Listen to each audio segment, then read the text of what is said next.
During a surprise inspection, the drill sergeant stormed into the dorm and found a piece of bread hidden inside Vincent's locker.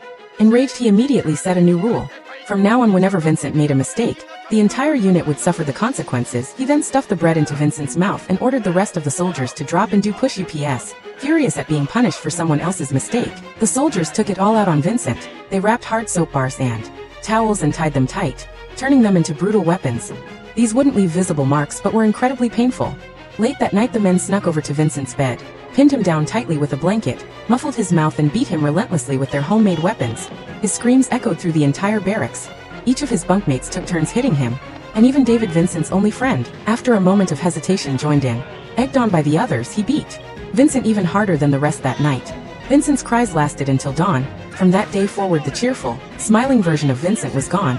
What replaced him was someone cold, filled with rage and a thirst for revenge. He became determined to prove himself and shock everyone. In the following days, he trained 10 times harder. His movements became sharp and precise. He shot with deadly accuracy and handled weapons like a pro. The sergeant was stunned. He had always seen Vincent as a joke, someone weak, clumsy, and hopeless. Vincent had never made it over even the second obstacle wall. He couldn't do a single pull-up. He was terrified of heights, couldn't finish a basic run, and often confused left and right. During firearms drills, the sergeant was so frustrated with him he nearly coughed up blood and constantly slapped him around in front of others without mercy. But ever since the night of the beating, Vincent began acting strangely. While cleaning his rifle, he'd mumble to himself. One night while David was on guard duty, he heard noises coming from the bathroom. When he pushed the door open, he was shocked at what he saw. Vincent was sitting on a toilet, loading bullets into his rifle with a sinister smile on his face. David rushed in to stop him, pleading with him to stop before it got them all punished again. Vincent stood up immediately, started shouting training commands, and went through drill motions loudly. His voice echoed through the barracks, drawing everyone's attention, including the sergeant's as usual.